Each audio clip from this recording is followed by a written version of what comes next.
जन स्वराज की तरफ से मुखिया का चेहरा कौन होंगे, मुख्यमंत्री का चेहरा कौन होंगे? प्रशांत किशोर ही होंगे या कोई और? सभी 243 सीटों पर जनसुराज अपना उम्मीदवार खड़ा करेगा और न पहले किसी से समझौता करेगा चुनाव के पहले, न चुनाव के बाद किसी से समझौता करेगा, क्योंकि दोनों सांप नाथ और नागनाथ है। इस दोनों ने बिहारियों के सम्मान को, बिहारियों के अस्मिता को, बिहारियों के धन को, सबको लूटने का। हम गांव गांव तक जाएंगे और जनता को जगाएंगे और उन्हें बतलाएंगे कि अब वोट अपने बच्चों के मुस्तकबिल के लिए दीजिए। आपने दूसरे के बच्चों को पढ़ाने के लिए, दूसरे के बच्चे को राजनीति में स्थापित करने के लिए तो बहुत वोट दे दिया, और वो लड़का निकल के हेलीकॉप्टर पर उड़ रहा है। आपका लड़का नंगे पांव बिना चप्पल जूता के, आधा गंजी पहने आधा उगार दे लेकर के गांव के सड़कों पर दौड़ रहा है।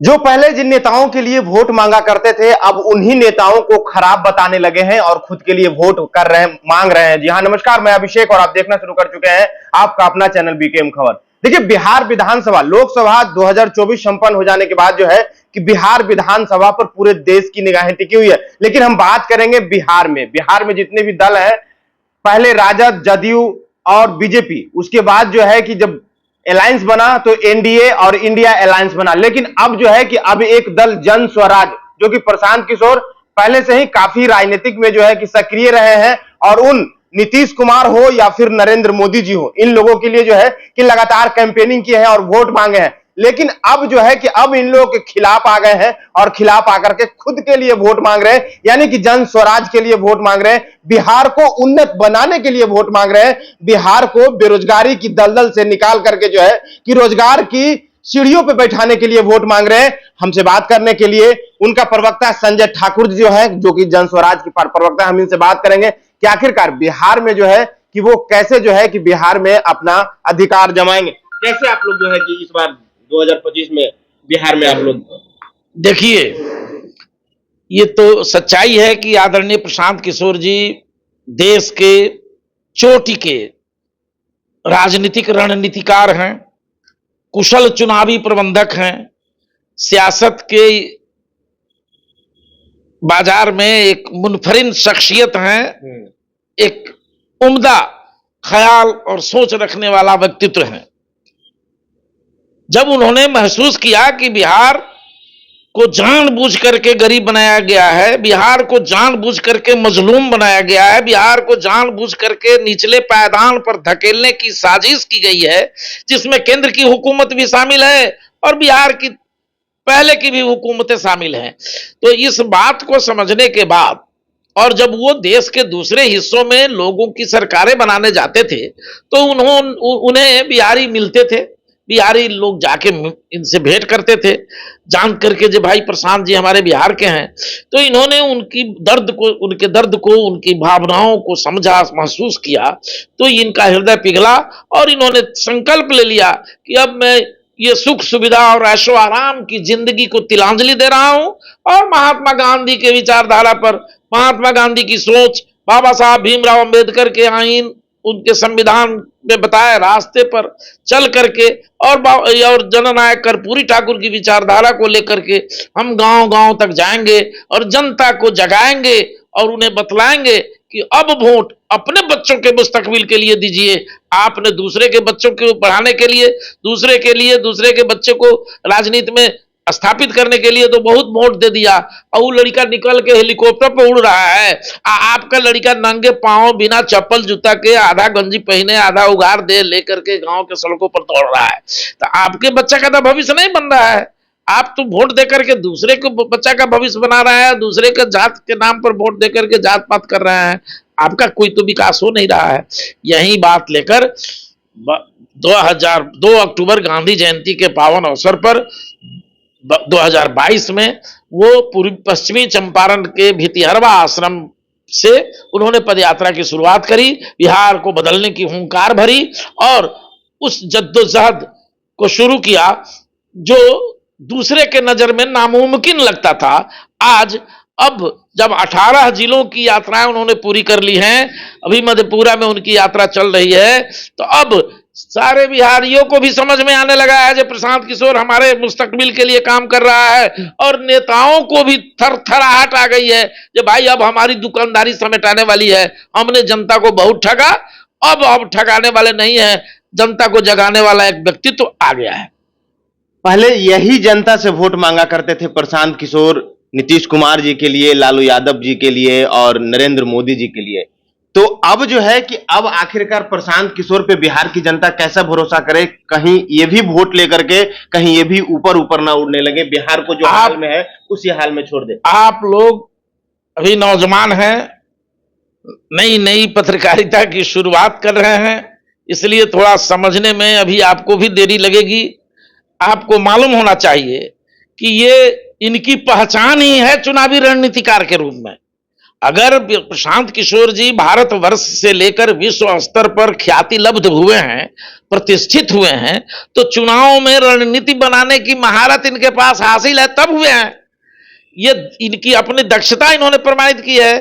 13 में 12 में इन्होंने नरेंद्र मोदी को तीसरी बार वहां मुख्यमंत्री बनाया गुजरात में।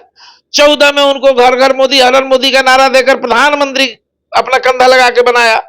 उसके बाद जब भारतीय जनता पार्टी से इनकी दूरी बढ़ गई तो इन्होंने पूरे देश में घूम घूम भारतीय जनता पार्टी को हराने का काम किया।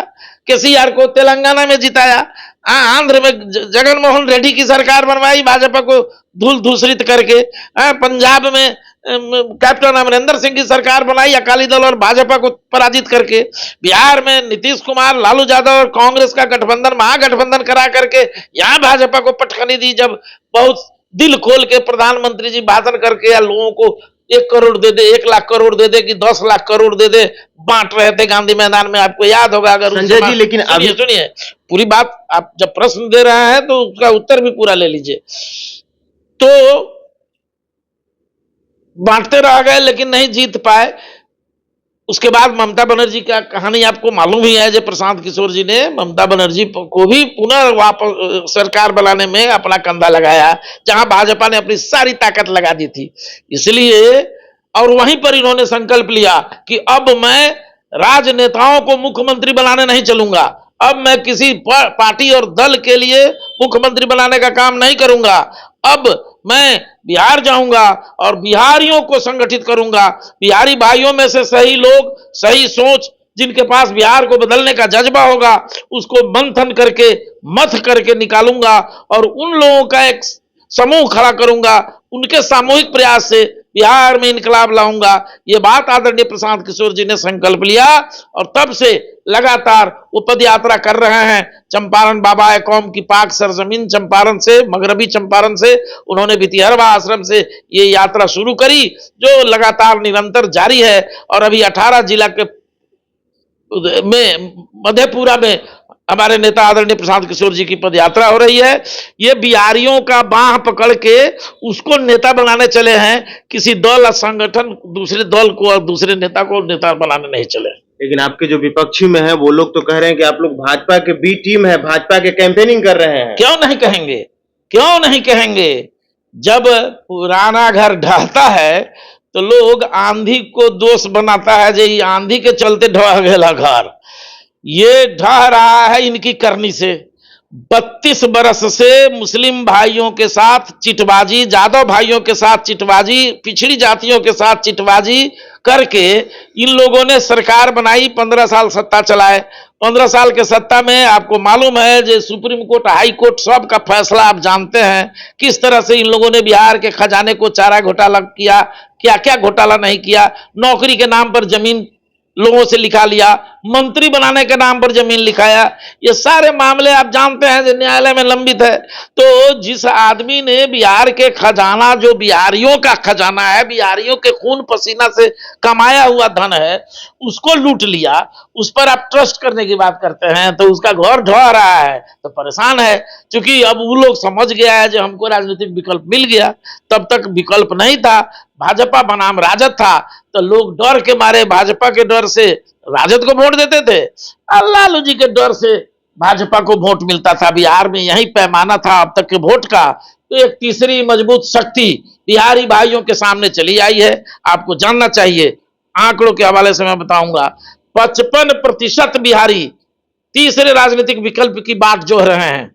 ये सर्वे रिपोर्ट आया है और उसमें ये जानकारी आई है। अब बतलाइए, 55% मतलब 6.5 करोड़ बिहारी, 13 करोड़ बिहारी है ना, 14 करोड़, उसमें 6.5 करोड़ बिहारी, आधी आबादी संजय जी, तो इस बार विकल्प चाह रही है। 2025 में कितने सीटों पे जन स्वराज चुनाव है? 2025 के विधानसभा चुनाव में सभी 243 सीटों पर जनसुराज अपना उम्मीदवार खड़ा करेगा और न पहले किसी से समझौता करेगा चुनाव के पहले, या न चुनाव के बाद किसी से समझौता करेगा, क्योंकि दोनों सांप नाथ और नागनाथ है। इस दोनों ने बिहारियों के सम्मान को, बिहारियों के अस्मिता को, बिहारियों के धन को, सबको लूटने का काम किया। तो जन स्वराज की तरफ से मुखिया का चेहरा कौन होंगे, मुख्यमंत्री का चेहरा कौन होंगे? प्रशांत किशोर ही होंगे या कोई और होंगे?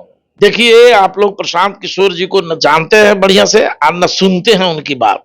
आदरणीय प्रशांत किशोर जी बार बार कह रहे हैं कि न तो मैं जनसुराज का नेता हूं, न बनूंगा, और न मैं मुख्यमंत्री, बहुत छोटी चीज है, मैं मुख्यमंत्री का दावेदार नहीं हूं, मुख्यमंत्री तो हमारे कार्यकर्ताओं के बीच से बनेंगे।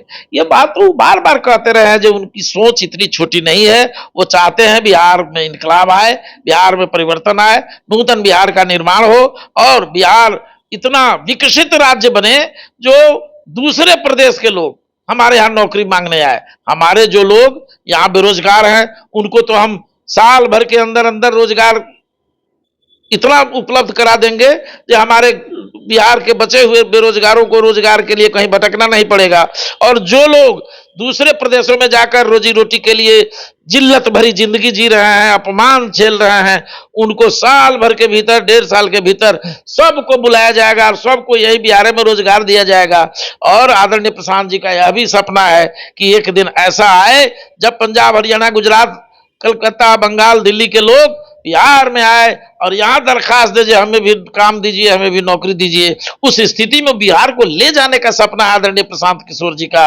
रही बात नेता का, तो विधायक हम पहले चुनाव मैदान में जाएंगे, चुनाव जीत के आएंगे, विधायक चुन के आएंगे, विधायक दल की बैठक होगी और उसमें निर्विवाद रूप से नेता चुन लिया जाएगा, मुख्यमंत्री चुन लिया जाएगा। धन्यवाद। तो आप लोगों ने सुना, हमारे साथ जन स्वराज के प्रवक्ता संजय ठाकुर थे। इन्होंने बेबाकी से बात को रखा है और इन्होंने ये तक कह दिया कि अब 2025 में जो है कि जन स्वराज 243 सीटों पे जो है कि चुनाव लड़ेगी। अब देखना ये होगा कि आखिरकार 243 सीटों पे चुनाव लड़ने के बावजूद जन स्वराज क्या कुछ कर पाती है इस बार 2025 के चुनाव में। फिलहाल के लिए इतना ही। आप क्या सोचते हैं अपनी प्रतिक्रिया कमेंट बॉक्स में जरूर दें। बने रहें बीकेएम खबर के साथ। जय हिंद, जय भारत।